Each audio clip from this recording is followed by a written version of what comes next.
C'est parti, un petit exercice sur les séries de Fourier. Donc nous allons calculer les coefficients de Fourier, A0, AN, BN, et nous allons trouver la fonction donc fn de x, la fonction f de x sous forme d'une série de Fourier, d'accord?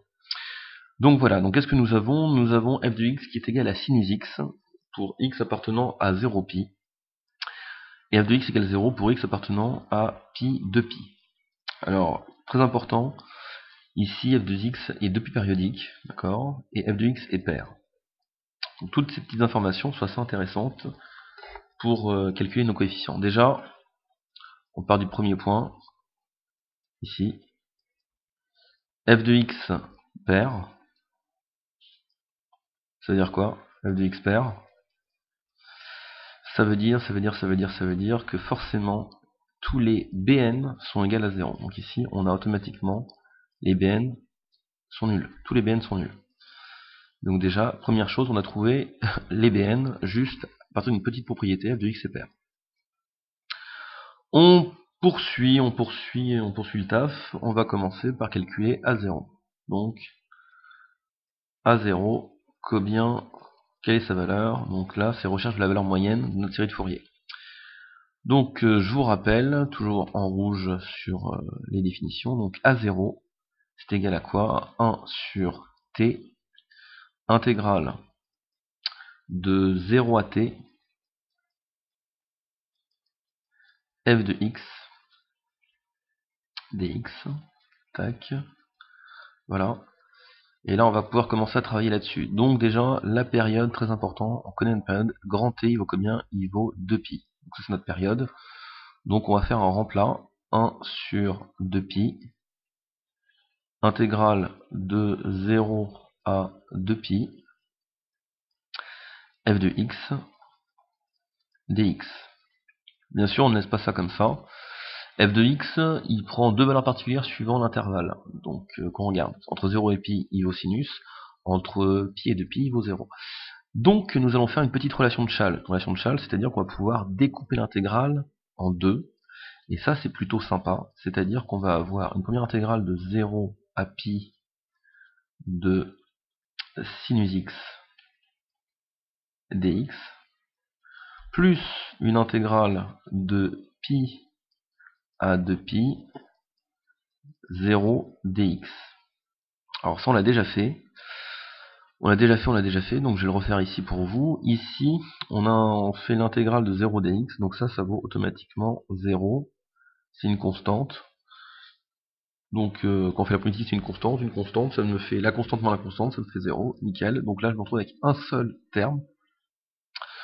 Je me retrouve avec, hop, je poursuis là, avec 1 sur 2pi, l'intégrale de 0 à pi, sinus de x dx. Super. Donc il n'y a plus qu'à chercher la primitive de sinus x, et ça va être gagné. Ensuite, on pourra faire l'évaluation. Donc la primitive de sinus x, c'est moins cosinus x à évaluer entre 0 et pi. Je poursuis, donc j'ai 1 sur 2pi, j'ouvre une parenthèse, moins cos de pi, donc j'ai fait mon premier remplacement, moins cos de 0, donc ça me fait plus cos de 0, hop, et là je vais pouvoir automatiquement aller chercher des petits résultats. Cos de 0 sur mon cercle de Trigo, c'est égal à 1, donc ça c'est égal à 1, et cos de pi sur mon cercle Trigo, c'est égal à moins 1. Très important, ici, mon moins cos de pi, ça va me faire moins 1, ça me fait 1, plus cos de 0 plus 1, donc 1 plus 1 égale 2, donc ici je me retrouve avec, je vais mettre ici, avec 2 sur 2pi. Petite simplification, on se retrouve avec donc A0 égale 1 sur pi. Nous venons de trouver donc le premier terme qu'on est censé calculer, A0, qui est la valeur moyenne de notre série de Fourier. Très bien. Voilà, donc c'est quand même assez bien passé. Il y avait une intégrale primitive qui se faisait directement, c'était super, c'était bien, c'était cool. Donc voilà, donc on a trouvé notre A0, donc notre Bn, parce que notre fonction est paire, Bn égale 0, notre A0 égale 1 sur pi, et on va poursuivre, bon, tac, tac, tac, tac, on va poursuivre avec les, je vais me placer là, avec la recherche des AN, d'accord, AN, les AN ils valent combien?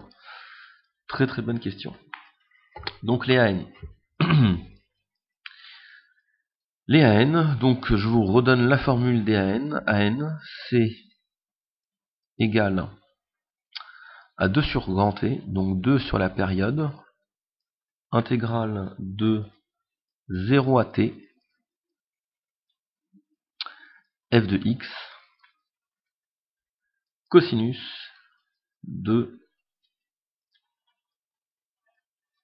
n 2pi sur grand T x dx. Voilà. Donc ça c'est déjà un premier point.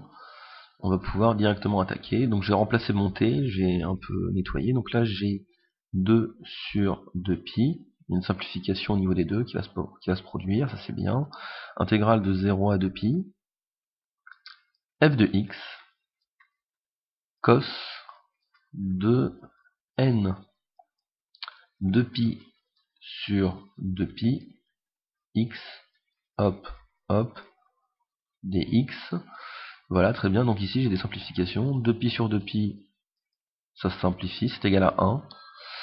2 sur 2, ça se simplifie, c'est égal à 1. Donc voilà.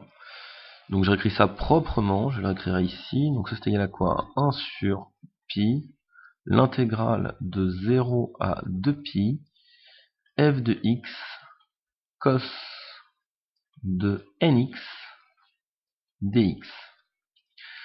Pareil que pour le A0, nous faisons une petite relation de Chasles pour pouvoir éclater l'intégrale. Au lieu de la faire de 0 à 2pi, on va la faire d'abord de 0 à pi, puis de pi à 2pi. Donc ça me fait 1 sur pi en facteur intégral de 0 à pi f de x, donc c'est un sinus de x cos de nx dx plus une intégrale cette fois-ci de pi à 2pi, et là je vais faire sinus, excusez-moi, 0, voilà, oups, hop, voilà, là c'est mieux, 0 fois mon cos de nx, donc ici, petite chose intéressante, la deuxième partie, hop, la deuxième partie de mon intégrale, celle-ci, c'est 0 fois quelque chose, c'est 0, donc forcément, ça va s'annuler, donc ça c'est égal à 0. Je me retrouve avec une intégrale bien plus simple à chercher, c'est égal à 1 sur pi, intégrale de 0 à pi, sinus x, cos nx, dx. Et maintenant, qu'est-ce qui va se produire? Il va se produire quelque chose d'assez lourd. On va devoir effectuer ce qu'on appelle une double IPP. Vous avez déjà fait des IPP, mais là on va faire une double IPP, c'est-à-dire une première, puis une deuxième. Donc là je viens de trouver mon AN que je cherche, il vaut ça. D'accord? Donc je vais faire une première IPP, IPP numéro 1. Donc le but de la première IPP, c'est que mon sinus va devenir un cos et mon cos va devenir un sinus. Ok. La deuxième IPP, là, avec des constantes qui vont sortir, notamment avec la constante n qui va sortir, d'accord, en fraction. Et je dois faire une double IPP. Pourquoi? Afin de retrouver mon AN, l'intégrale de base, d'accord. Donc IP numéro 1, je vais poser u de x égale sinus de x. Donc ça c'est cool. Quand je le dérive, mon sinus de x est égal à cos de x. Donc ça se passe super bien. Bim. Si u de x c'est mon sinus de x, alors mon v' c'est forcément ce qui reste, donc cos de nx. Cos de nx. Je vais chercher la primitive de mon cos de nx, donc v de x, c'est quoi? C'est du sinus de nx que je vais devoir dériver, Mais quand je vais le dériver mon sinus, ça me fait sortir un n, donc je suis obligé de diviser par n. Bam. Donc là, je viens de poser ma première IPP, qui est toute gentille. Donc là, je m'aperçois que ce que j'ai là, l'intégrale, cette intégrale-là, hop, petite accolade, en utilisant l'IPP numéro 1 qui est là, je vais pouvoir l'écrire d'une autre façon, cette intégrale-là. Je vais pouvoir l'écrire comme, alors, entre crochets, sinus nx cos de, alors c'est sinus nx, uv, donc sinus x fois sinus de nx, clac, divisé par n, clac, sur n, entre 0 et pi, moins l'intégrale de u'v, donc de 1 sur n. Alors le 1 sur n, je vais l'éjecter devant parce que c'est une constante ici. 1 sur n, hop, de 0 à pi, toujours. Cos x sinus nx dx. C'est déjà un premier point. Vous voyez un peu comment ça se passe. Ça se passe même assez bien. Je vais descendre. Tac, tac, tac, tac, tac. Hop. Donc maintenant, après cette première IPP, où là j'ai décomposé ça, donc là je vous rappelle que mon AN, ici, c'est égal quand même à 1 sur pi. Cette intégrale-là, j'ai fait une IPP, donc j'ai fait ça, hop. Je vais faire une deuxième IPP, mais cette fois-ci sur cette intégrale-là. D'accord? Donc je vais faire une IPP numéro 2. IPP numéro 2. Hop. Et c'est parti. IPP numéro 2, donc je vais poser mon U et mon V'. Alors ici, je vais poursuivre. Mon U de X, je vais dire que c'est mon cos de X. Il faut toujours suivre le même sens. J'ai commencé en posant U sinus, ça m'a donné U' cos. Donc mon U, je reprends mon cos et je vais le dériver. Et là c'est cool, ça me fait U' de X est égal à combien? À moins sinus X. Parfait. Mon V' de X, c'est forcément du sinus de Nx. D'accord? Donc la primitive, mon V de X, c'est forcément un moins cos de Nx sur N. Donc là, j'ai moins cos de Nx sur N. D'accord? Nous avons posé notre deuxième IPP. Parfait. Donc à partir de ça, ce que je peux faire, c'est, comme je l'ai fait pour le cas précédent, je vais décomposer cette intégrale-là avec l'aide de ma deuxième IPP. Et ça devrait bien se passer. Donc là, la première IPP, hop, on la regarde plus. On est que sur la deuxième. Ça veut dire que cette intégrale-là, c'est quoi cette intégrale-là? Ça va me faire entre crochets U fois V. Donc, entre crochets, j'ai U fois V. Donc c'est cos de X fois moins cos de Nx sur N. Donc ça me fait moins cos de X cos de Nx sur N entre 0 et pi moins mon u'v, moins par moins plus, donc ça me fait moins l'intégrale de 0 à pi. Le 1 sur n, je le sors, c'est une constante. Les deux moins se compensent, moins par moins ça me fait plus. Et là, je retrouve sinus de x cos de nx dx. D'accord? Donc voilà ma deuxième IPP qui s'est très bien déroulée, donc il n'y a pas de souci. Je vais repiquer, parce que le but du jeu c'est quand même de trouver AN. D'accord? On a vu que c'est 1 sur pi, facteur de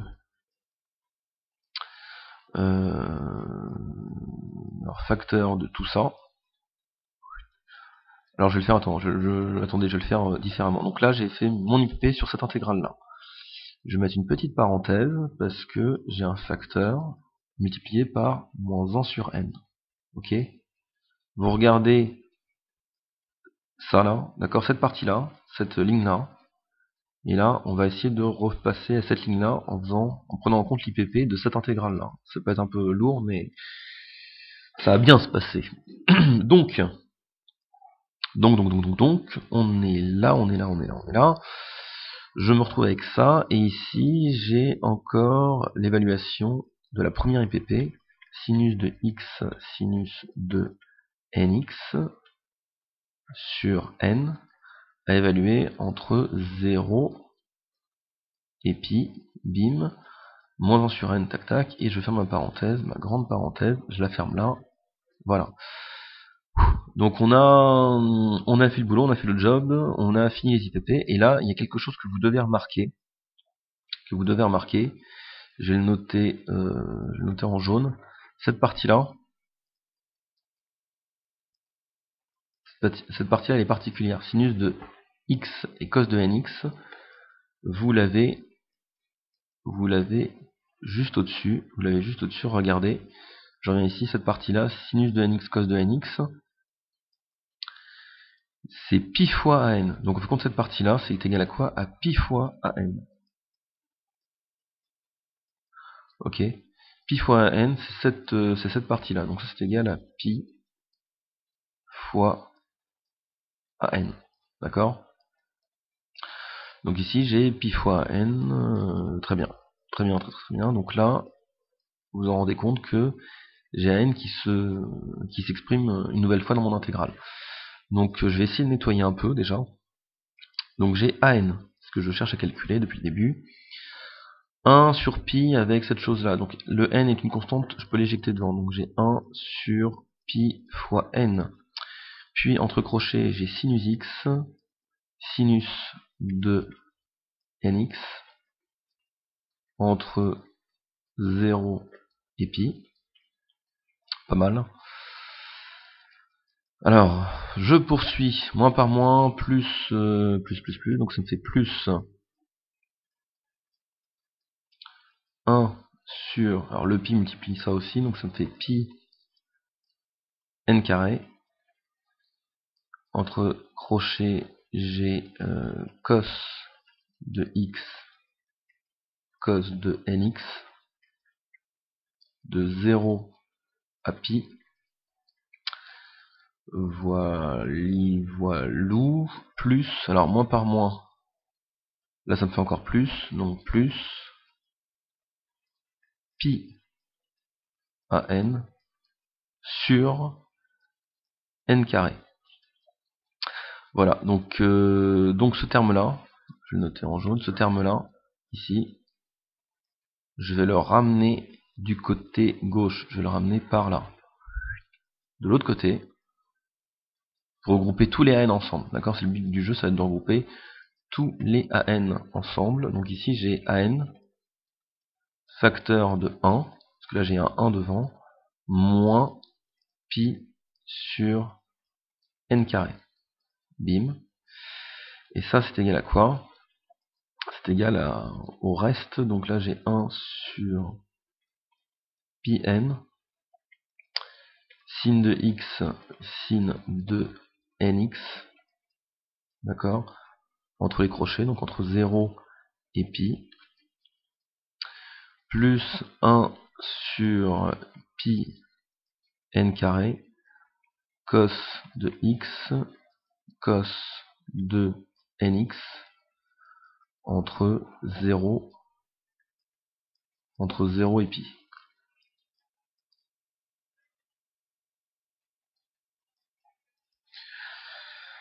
Voilou, donc ça c'est cool. Cool. On va pouvoir poursuivre le taf, le boulot. Alors, j'ai juste oublié un petit truc, peut-être. Oui, j'ai fait un petit oubli, mais elle coupe pas, elle se met à culpa. Donc ici, ça c'est pi fois n, donc là, j'ai le pi qui multiplie tout ça. Donc j'ai oublié un petit facteur qui se balade. Donc ça me fait bien ça, mais j'ai aussi le pi qui est là. Donc les deux pi vont se compenser. Bim, bim.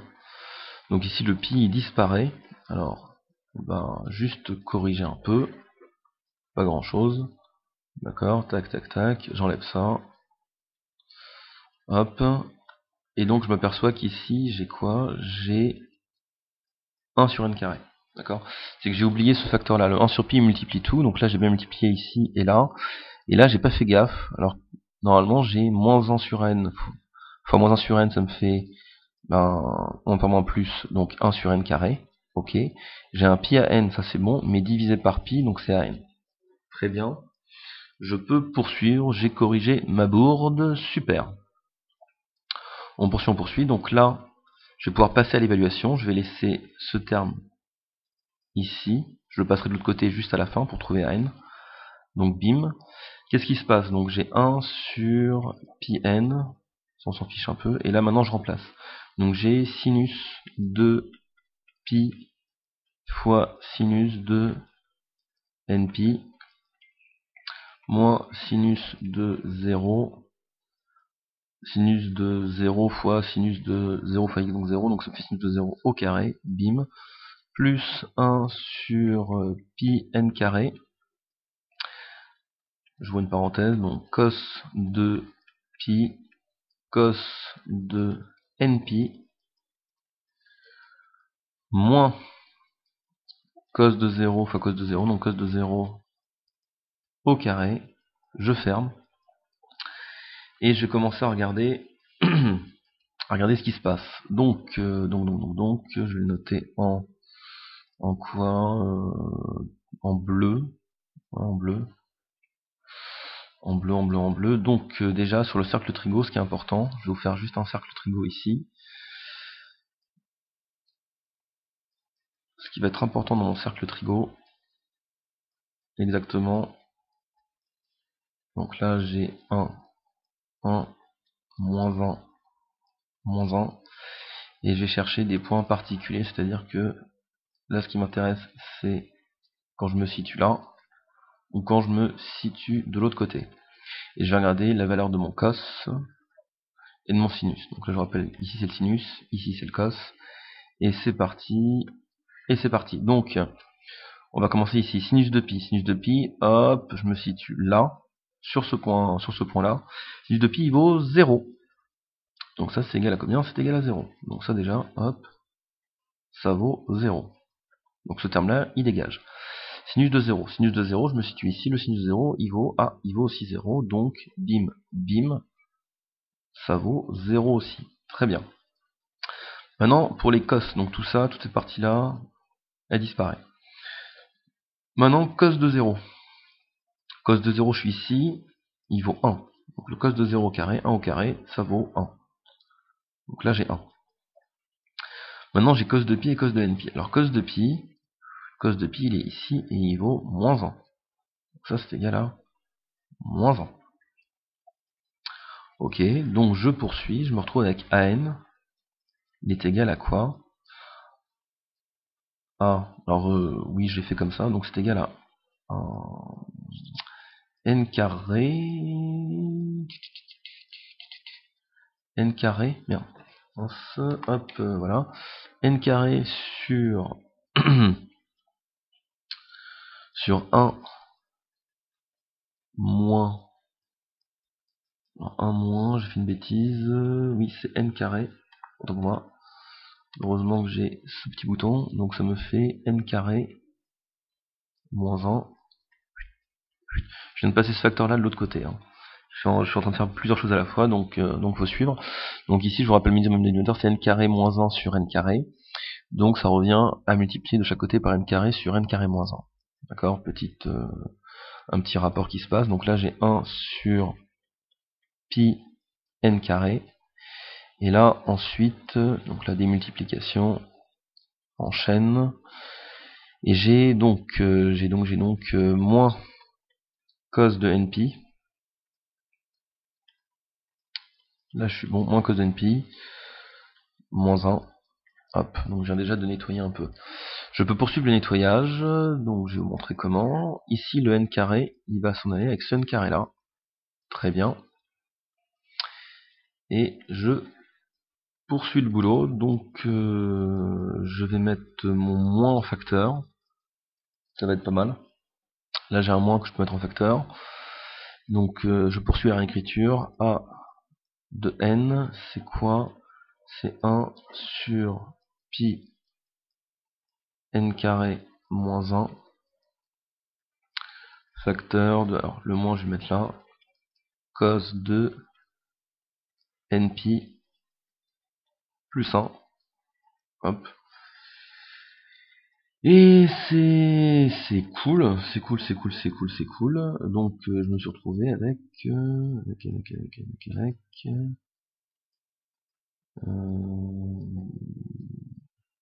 c'est pas mal du tout.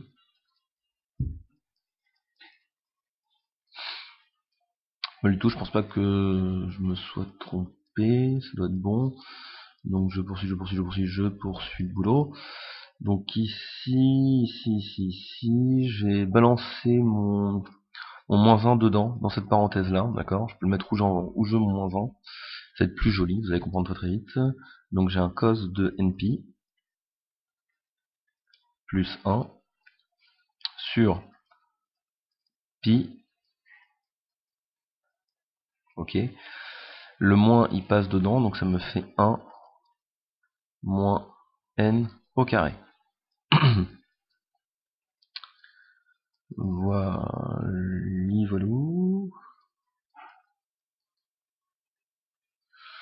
Donc, je suis en train de me poser la question, est-ce que je me suis trompé par hasard? Non, j'ai pas l'impression. D'accord, donc j'ai mon n qui est égal à ça. Voilà, donc... ah oui. Petite bourde ici. Hop. Donc, je me retrouve avec cette petite chose, c'est sympathique. Clac. Hop, j'enlève ça. Petite chose très sympathique, très jolie. On peut poursuivre. Donc ici, je vous rappelle que cos de np, il a deux valeurs particulières. Soit il va être égal à 1, soit il va être égal à moins 1. 1 ou moins 1. Alors ça veut dire qu'ici, si c'est égal à 1, ça veut dire que n pair. Ici, n impair. Donc cos de np, soit ça vaut 1 n pair, moins 1 n impair. Donc ça c'est une chose. C'est pas mal du tout. Donc voilou.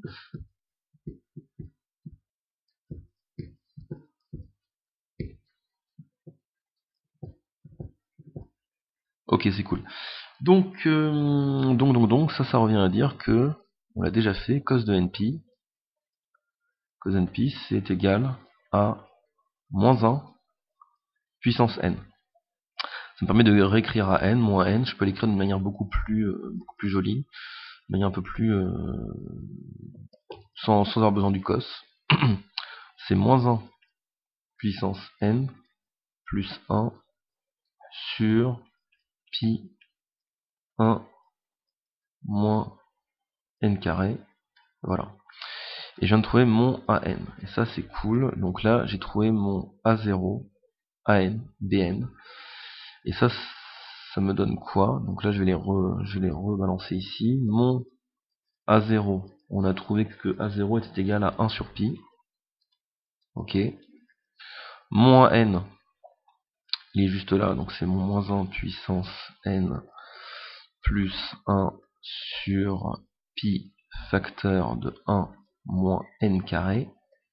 Et mon bn, ma fonction, je vous rappelle qu'elle est paire, on avait dit ça dès le début, bn il vaut 0. Donc là j'ai mes trois valeurs, vous avez vos trois coefficients de Fourier. Voilà, donc là on a fait la première étape. On peut maintenant exprimer notre fonction, donc fn de x. C'est quoi ça? Je vous rappelle que c'est a0 plus la somme de n égale 1 jusqu'à plus l'infini de an cos de n de pi sur 2 de pi sur t x. Je vais vous redonner la forme qu'il faut utiliser. Sinus de n de pi sur t x. Hop, hop. Et par rapport à ce que j'ai trouvé précédemment, je peux dire que mon A0, donc mon A0 c'est 1 sur pi. Les BN, il n'y en a plus, et donc j'ai plus la somme de n égale 1 jusqu'à plus l'infini, de quoi? De moins 1 puissance n plus 1 sur pi facteur de 1 moins n carré cos de, alors là je vous rappelle que la période c'est 2pi, donc ça me fait cos de nx. Et bien, et voilà, et nous avons trouvé notre fonction en série de Fourier. D'accord, la fonction définie par morceau précédemment, on peut la réécrire sous la forme d'une série de Fourier, qui est celle-ci. Voilà. donc voilà, vous avez vu un peu le boulot, comment on faisait le job. Pas mal du tout.